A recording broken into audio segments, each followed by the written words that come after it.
ਜੀ ਉਸਤਾਦ ਬਸ਼ੀਰ ਅਹਿਮਦ ਸਾਹਿਬ ਵਿਹਾੜੀ ਤੋਂ। ਜੀ ਗੱਲ ਹੁੰਦੀ ਕੁਨਬਿਆਂ ਦੀ। ਹਾਂਜੀ ਜਿਹੜਾ ਬੰਦਾ ਖਾਨਦਾਨੀ ਜੱਦੀ ਪੁਸ਼ਤੀ ਰੱਜਿਆ ਨਾ, ਹਾਂਜੀ ਉਹਨੂੰ ਕਿਤੇ 2 ਸਾਲ ਦੀ ਵੀ 4 ਸਾਲ ਦੀ ਭੁੱਖ ਆ ਜੇ, ਹਾਂਜੀ ਉਹਦਾ ਦਿਲ ਉਹੋ ਹੀ ਹੁੰਦਾ। ਹਾਂਜੀ ਜੇ ਕੋਈ 8 ਪੈਰੀ 16 ਪੈਰੀ ਵੀ ਉਹਨੂੰ ਖਾਣਾ ਮਿਲਿਆ ਜੀ ਤੇ ਕੋਈ ਸੈਲ ਆ ਗਿਆ ਤਾਂ ਉਹਨੂੰ ਕਹਿਣਾ ਤੂੰ ਲੈ ਜਾ, ਸਾਡਾ ਰੱਬ ਵਾਰ। ਹਾਂਜੀ ਇੱਕ ਹੋਰ ਆ ਜੀ ਜਿਨ੍ਹਾਂ ਨੂੰ ਦੌਲਤ ਮਿਲੀ ਆ, ਗਰੀਬ ਤੋਂ ਅਮੀਰ ਹੋਏ, ਨਵੇਂ ਚੌਧਰੀ। ਨਵੇਂ ਚੌਧਰੀ।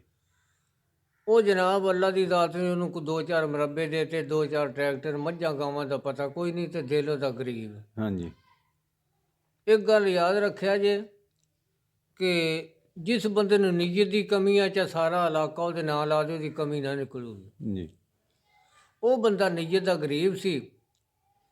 ਸੁਬਾਹ ਨੂੰ ਬੁਝਿਆ ਹੁੱਕਾ ਚੱਕਿਆ, ਬਾਹਰਲੀ ਹਵੇਲੀ ਨੂੰ ਤੁਰਿਆ ਜਾਂਦਾ ਆਪਣੇ ਮਾਲ ਵਾਲੀ ਨੂੰ, ਦਿਲ ਦੇ ਵਿੱਚ ਵੀ ਉੱਥੇ ਜਾ ਕੇ ਅੱਗ ਮਚਾ ਕੇ ਹੁੱਕੇ ਤੇ ਧਰੂੰ।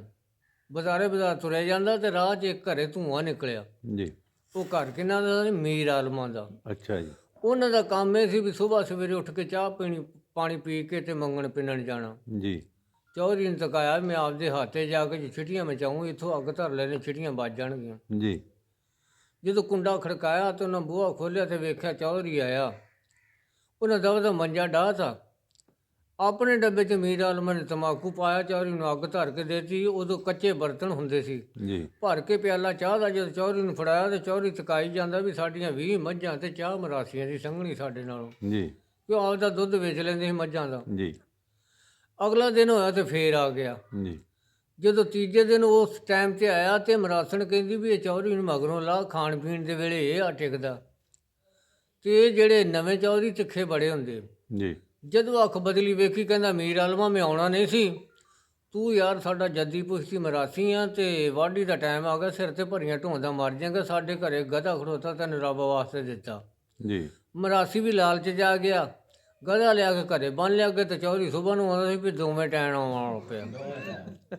ਹੁਣ ਦੋਵੇਂ ਟਾਈਮ ਆਉਂਦਾ ਤੇ 5-7 ਦਿਨ ਹੋਏ ਤੇ ਮਰਾਸਣ ਅੱਕ ਗਈ। ਜੀ ਕਹਿੰਦੀ ਵੀ ਇਹ ਚੌਧਰੀ ਤਾਂ ਮਗਰੋਂ ਨਹੀਂ ਲੈਂਦਾ, ਗਧੇ ਨੂੰ ਮਗਰੋਂ ਲਾ ਦੇ ਕਿਤੇ। ਜੀ ਉਹਨੇ ਗਧਾ ਫੜਿਆ, 5ਵੇਂ-6ਵੇਂ ਹੱਥੇ ਜ਼ਿਮੀਂਦਾਰ ਦੇ ਬੰਨ੍ਹਤਾ। ਸਵੇਰ ਨੂੰ ਚੌਧਰੀ ਆਇਆ, ਕਹਿੰਦਾ ਮੀਰ ਆਲਮਾ ਗਧਾ।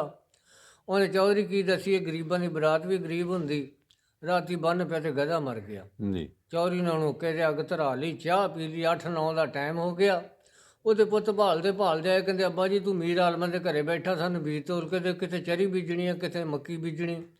ਕਹਿਣ ਲੱਗਾ ਅੱਗ ਲੱਗ ਜੇ ਤੁਹਾਡੀ ਚਰੀ, ਮੇਰੇ ਵੱਲੋਂ ਬੀਜੋ ਜਾਂ ਨਾ ਬੀਜੋ, ਮੀਰ ਆਲਮਾਂ ਦਾ ਗਧਾ ਮਰ ਗਿਆ। ਜਿੰਨਾ ਚਿਰ 1.25 ਮਹੀਨਾ ਨਾ ਹੋਵੇ ਮੈਂ ਇਹਨਾਂ ਦੇ ਘਰੋਂ ਉੱਠ ਕੇ ਨਹੀਂ ਆਉਣਾ। ਭਲਾ ਚੌਧਰੀ ਕਿਹੜੇ ਜਵਾਬ ਕਰ। ਵਾਹ ਜੀ ਵਾਹ, ਕੀ ਬਾਤ ਹੈ।